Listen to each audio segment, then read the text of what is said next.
This is Dave Meltzer with Entrepreneurs, the Playbook. I have the incredible entrepreneur, Jim McKelvey. He's the co-founder of Square, and he's also an author of a book that's completely aligned with my philosophy in life. Jim, welcome to the Playbook. Thanks, David. It's going to be fun. It's going to be great. Let's start with the book. You had a new book in 2020 called The Innovation Stack, Building an Unbeatable Business, One Crazy Idea at a time. What was the crazy idea that you built Square on? This idea that normal people with small businesses should be able to accept credit cards. It was radical for 2009, and now it's become commonplace. But at the time, it was sort of nuts. And what was there's a lot of younger people that'll be watching, and they don't even remember not having cell phones. So, what were the critical business issues for small businesses? Why couldn't they take credit cards back then? Well, basically, if you didn't have $100,000 or more of volume, you were priced out of the credit card market. The merchant vendors service at the time, yeah, they just didn't want to service anybody that small. And the companies that were small, and these were still, sub-$1 million businesses, were paying huge rates. So there was this inefficiency in the system, which actually didn't need to exist. If you look back 30 years when credit cards were basically carbon copies moving on trucks, then it was a fairly inefficient system, and you needed a certain volume to justify doing credit cards. But all those efficiencies had been wiped out, but the historic barriers to small businesses participating had not been wiped out. And were there certain risks involved that the banks felt didn't justify, allowing the receivables to get to that point? Is that part of it? Yeah, but it's more that people tend to overemphasize the past and underweight the future. So if it's all been working for the last 30 years and you're a banker, you're not going to sit there and say, well, what's changed today? But when Jack and I started Square, I mean, these, little devices, it was called the iPhone 2, had just come out, and we were all expecting this device to be super useful however we wanted. And at the time, it could not process payments, and now it can. And what's so funny is you think about people who come up with crazy ideas that today seem commonplace and necessary and, extremely successful, like Square. What were some of the things when you went out, from launch code to switch over into, what today is, one of, the biggest areas, I think, for small businesses to help propel them? What were some of the things that the VCs were saying to you? Because I couldn't imagine there'd be any resistance to building a business from people who kind of knew what business was about. Well, the VCs were very kind to us, but I explained in the book that we had a very radical presentation. First of all, we had a completely working product. Secondly, we had customers. Thirdly, we didn't need their money. And then fourth, and this was probably the most radical thing, we told them all the reasons we were probably going to fail. So it was a pitch unlike any other. And one of the managing partner of probably the best VC firm in the Valley said it was the best pitch he'd ever seen. And it wasn't that we were, so slick. It was that, in fact, we were kind of showing all the warts on our idea and basically saying, look, what we're trying to do right now is violating 17 different laws, rules, and regulations. So, you understand, if you give us your money, we're right now breaking the law. So, it was a different type of pitch, but they seemed to like it. I mean, we got probably 20 firms interested, and we took what we thought was the best. And you had your career beforehand, which went from nonprofit organization, like Launch Code, to working for and with the Federal Reserve. So you had some credibility in the space, utilizing the strategy of illumination. Have you always been someone to kind of illuminate the warts and to then allow yourself to address the reasons, impacts, and capabilities of how you are going to accomplish what you want to accomplish? So I was raised and trained as an engineer, and engineers spend their time discussing problems. So when I moved into sales, my technique was to just explain all the stuff that was wrong with our product and see if the client could handle those problems. And a lot of times, my sales rates were orders of magnitude better than professional salespeople. And I could never figure this out. And it turns out that, most people expect the salesperson to lie to them. So if you start out by, sort of honestly discussing the shortcomings of what you're selling, because look, every product has shortcomings, then it leads to a different kind of conversation. By the way, this works in social situations too. Don't try to pretend you're everything.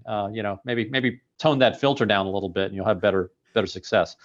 Yeah, I needed you as a young entrepreneur when I would oversell, back end sell, exaggerate. And now that I'm older and I see others do that, I'm like, gosh, I wish I just would have told the truth, because the truth would have been enough. One of the qualities that you have is, I have watched your career and even learned more now through this interview, is that you hold the common denominator of successful people. And that's the desire that you must be what you can be, that mediocre is not even a question for you. What has, compelled you in your life to have that drive to be the best that you can be? I don't know that it's a drive to be the best. For me, it's just a restlessness to not accept certain problems.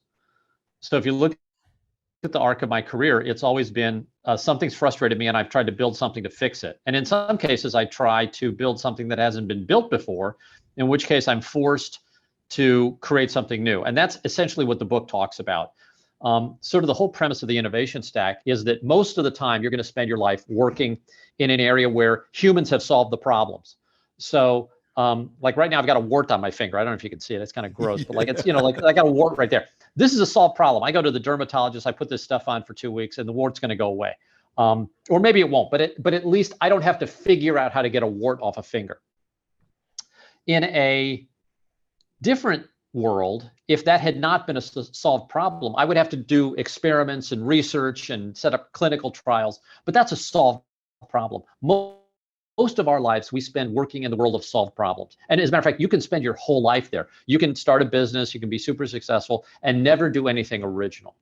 The reason I wrote the innovation stack, and the reason I'm so grateful for you helping me spread the word to basically young people, is that, look, you don't have to spend your entire life copying other people's solutions.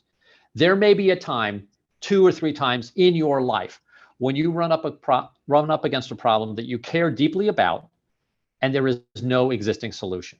And then the question is, are you willing to move beyond the world of copying, move beyond the world of known solutions, and try stuff that might not work? Because the whole premise of innovation is that you're trying something new, it might not work.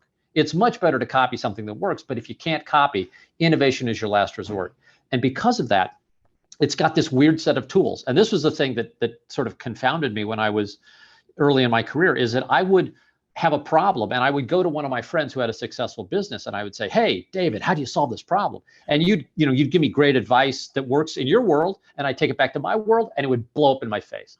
And what I finally realized is that companies who are innovating have a different set of physics that apply. And I found this not only at Square, but I studied, well, frankly, over 100 companies that fit the same pattern that I describe in the book, which is this innovation is different world. It's so interesting because you have to have a certain set of beliefs as well. And one of those beliefs is, the belief that anything is possible. And one of the turns in technology is that a lot of technology has exceeded people's expectations. So, I have some of my employees reading science fiction to increase their creativity, their curiosity, but even more importantly, I want them to believe that anything's possible. And we need to catch up our imaginations to technology sometimes, which, when you and I were growing up was absolutely not the case. I think we have a shift in the paradigm that we have to work on this belief system that anything is possible, that we put too many limitations on ourselves. How can we help people of all ages work on what you are a master of believing anything is possible? So a substitute for believing anything is possible, which is the ultimate mind state, is ignorance. And that is, to not know what you're doing is considered impossible is almost the same. And I would say that I don't believe, well, I guess I kind of do believe anything's possible. That's sort of a weird thing about me, but I don't think that's necessary. I think just being ignorant enough about the challenges. One of the patterns that I found in the innovation stack was super interesting, and that is these world-changing companies were all founded by people outside the industry. So the biggest bank in the world, like what you think of as banking right now, was started by a kid who dropped out of school at age 13 and became a produce vendor. Like he never finished fifth grade, never, I mean, my God, he never formally schooled or anything. Every bank you walk into, every bank in the world is basically modeled on what this kid developed. This was 100 years ago. The biggest airline in the country started by a lawyer who didn't know anything about airlines. Square, Jack and I knew nothing about payments. You can see again and again. And so that ignorance is a precious thing, because if you're innovating, ignorance is not a problem. And here's why this is a critical idea. In the world that you're used to living in, expertise is so valuable. You know what can be done, you know what can't be done, and for the good reasons probably. But if you're doing something that humanity has never done before, then nobody is an expert. There is no expertise. You cannot be anything but ignorant. All of society is ignorant. So your personal ignorance is no reason to stop. And what I mean by that is, look, as you reach that edge of what mankind has figured out how to do, you're going to have this sort of physiological fear response that says, you better stop now, David. You're getting close to that line. And your friends are going to be telling you, what the hell are you doing, man? Like, the people who love you are going to say, stop, hold on.